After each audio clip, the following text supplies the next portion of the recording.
Bonjour Ilana, bonjour à toutes et à tous. Une petite réflexion sur le Mishkan, le sanctuaire qui avait comme fonction d'unir tous les enfants d'Israël. En général, l'argent, c'est ce qui peut séparer, des fois être source de conflits. Et pour le Mishkan, c'est en donnant cet argent tous ensemble, avec une unité qui permettait de fédérer et d'unir tous les enfants d'Israël. Autour de qui? Les Kohanim. Les Kohanim sont les enfants d'Aaron. Aaron, les enfants, petits-enfants, descendants de Aaron, c'était celui qui aimait la paix, qui poursuivait la paix. Oev Shalom et Rodef Shalom. Et comme il était cet homme de paix, alors c'est celui qui attire la bracha, la bénédiction. Cette bénédiction des Kohanim reste aujourd'hui très présente. Dans certaines communautés, notamment d'Afrique du Nord, quand il y a la Birkat Kohanim, les familles se réunissent sous un talit du père, du grand-père, du rav, sous un talit. Ça va peut-être à l'encontre de ce que l'on retrouve dans la Mishnah de Baba Metzia. On dit Shneim Ochazim Betalit. Il y a deux personnes qui tiennent un talit et qui veulent chacun avoir ce talit à soi en disant Ani Metzatia, Zekolacheli, c'est à moi, c'est moi qui l'ai trouvé. Et on va arriver à séparer, à couper ce talit pour que chacun ait une partie. Quand on est dans la bénédiction, on est tous sous le même talit et on a de la place parce qu'on pense à ce que tout le monde soit couvert. Et c'est symbole de cette unité qui est le principe de la bracha de la bénédiction, lié avec la bénédiction des Kohanim, qui est une avoda, qui est, on va dire, ce qui nous reste de ce qu'il y avait dans le Beth Amikdash, dans le temple, dans le Mishkan. Et on retrouve ce point où le Kohen n'a pas le droit de boire de vin avant la Avoda.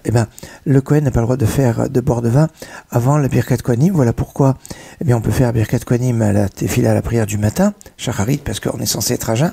Alors qu'à Mincha, il n'y a pas de Birkat Kohanim, parce qu'il y a pu avoir un repas avant qui a pu être arrosé.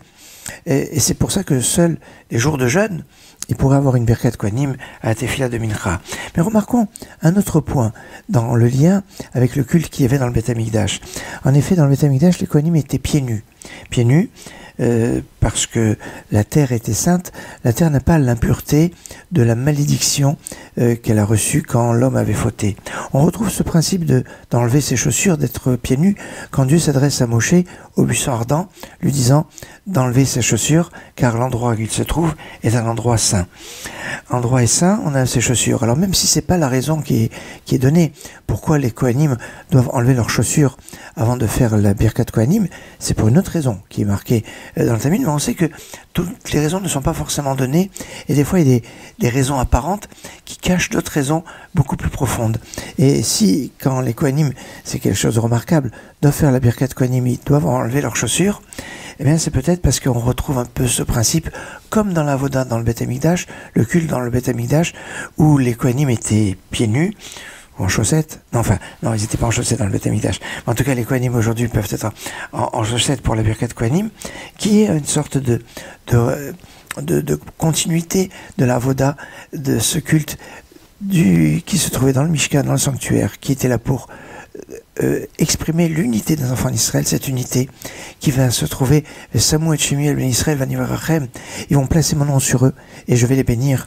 Le nom de Dieu est un, les enfants d'Israël sont un, source de bénédiction. Excellente journée.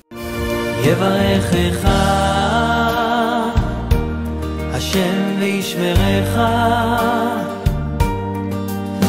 Ya'er Hashem panav elecha Yevarechecha Hashem ve'ishmerecha Ya'er Hashem panav elecha V'yichuneka Hashem panav elecha Yisa Hashem panav elecha V'yasem lecha